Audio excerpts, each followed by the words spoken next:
They laughed at her tie before they fired her. It was subtle at first, whispers sliding across the polished mahogany table, eyes drifting to the sharp midnight blue suit she wore with unapologetic confidence, the only woman, the only black face in a room built to erase both. A senior board member cleared his throat and smirked, tapping a fountain pen against a leather folder as if savoring the moment. Maya Johnson, he said, drawing out her name like it was a flaw on a spreadsheet. This company needs stability, not experiments. The word stung with the familiar sting of coded insult. Some directors avoided her gaze. Others studied her like a curiosity that had outlived its usefulness. The tension in the glass-walled boardroom felt heavy enough to fracture the skyline behind them. She had built this company from a failing regional firm into a global powerhouse in 5 relentless years. Yet now they acted as though she were a mistake to be erased. The chairman finally delivered the verdict with a practiced calm that reeked of arrogance. She was being terminated, effective immediately, for strategic misalignment. The word fired echoed like a gavel in her chest. Laptops closed. Chairs shifted. Someone coughed. Cameras from the internal media team, already prepared for a routine leadership update, captured every second of her humiliation. They expected tears. They expected shock. What they did not expect was the stillness on her face, the slow, measured inhale as she straightened her spine, nor the faintest curve of a smile that began not with joy, but with certainty. They thought the story had ended. In truth, it had only just begun.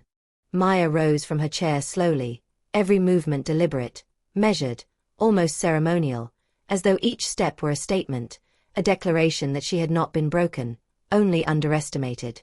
For a moment, it looked as if she might appeal, plead, or demand a hearing, but instead she reached into her leather portfolio, pulling out a slim black tablet with a kind of ease that belied its weight, and set it gently on the mahogany table, her hands steady, deliberate, commanding.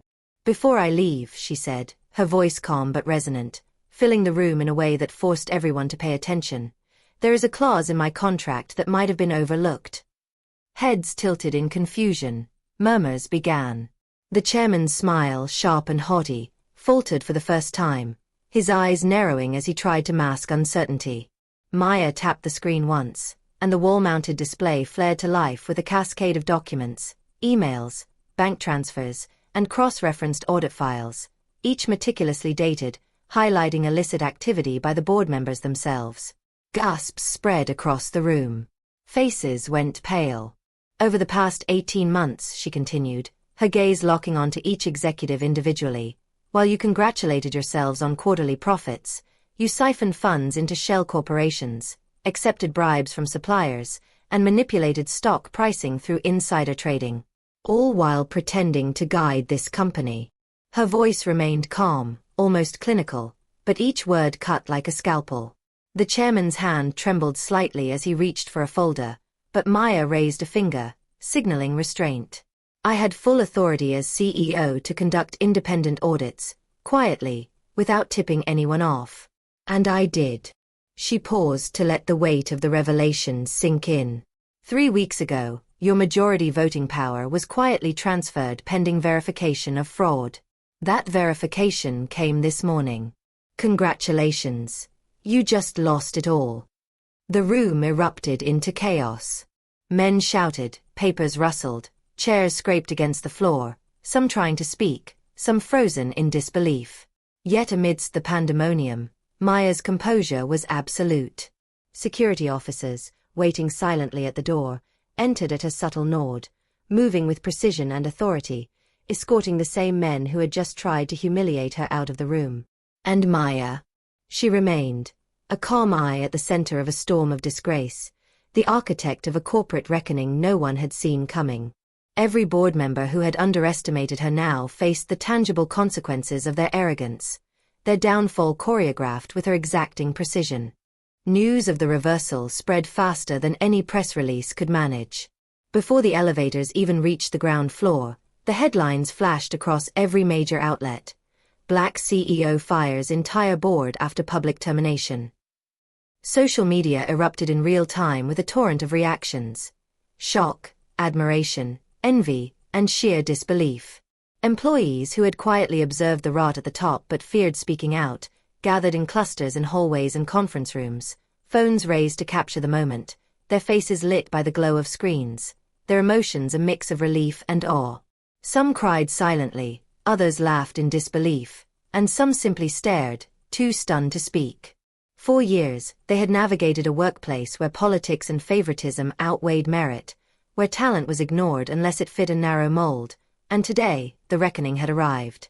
Federal investigators sealed the executive offices within hours, reviewing documents, interviewing staff, and confirming the depth of the malfeasance. Trading was temporarily halted as regulators absorbed the sheer scale of the scandal, sending ripples of panic through financial markets. Former board members were escorted into vehicles under the relentless glare of cameras and public scrutiny, their carefully curated reputations shredded in real time. Meanwhile, Maya returned to her office, not as a fallen leader, but as the orchestrator of a purge that had permanently rewritten the corporate landscape. Employees lined the corridor as she walked through, hesitant at first, then one by one, clapping, until the sound swelled into a triumphant chorus echoing off the glass and steel walls of the headquarters. Maya did not lift her hands in victory or bow in acknowledgement. She merely nodded, recognizing their relief, their newfound hope. The victory was public, visible, but it was also intensely personal. Years of scrutiny, doubt, and subtle undermining had been repaid in full measure. That morning, when they had mocked her attire and questioned her competence, they had unknowingly lit the spark that would lead to their own downfall.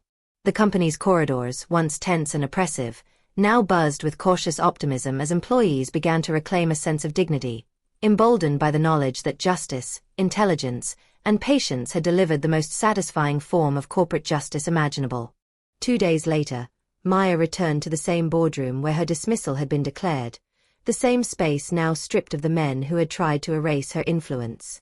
Temporary leadership structures were in place, regulatory oversight ensured compliance, and the air was thick with a mixture of tension, curiosity, and tentative hope.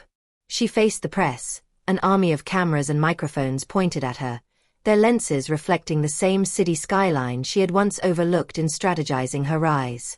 Reporters pressed questions relentlessly. "Why didn't you stop them sooner?" one demanded, urgency and incredulity in their tone. Maya paused, the weight of her response deliberate, measured, a masterclass in control. "Because justice is not only about stopping wrongdoing," she said, voice steady and resonant. "It is about exposing it so completely that it can never quietly return." Her words rippled through the audience, through the staff watching remotely, and across social media streams, inspiring admiration and validation. Across the country, women and people of color in boardrooms and offices felt seen, empowered, and emboldened. Here was proof that intellect, discipline, and strategy could outmaneuver prejudice and arrogance. Over the following months, the company stabilized. New leadership was installed under meticulous oversight, and internal reforms were enacted with ironclad seriousness, leaving no room for manipulation. The men who had once laughed at her tie faced legal action, frozen assets, and a lifetime of public scrutiny. Maya herself chose not to return as CEO, instead establishing an independent firm focused on corporate transparency and governance, her reputation now global, her name synonymous with justice and strategic brilliance.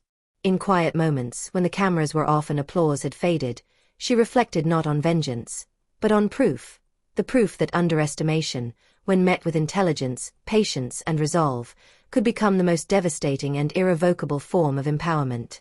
The woman they had tried to shame had risen not only to survive, but to redefine the rules of power entirely, leaving a legacy of accountability that would be felt for generations.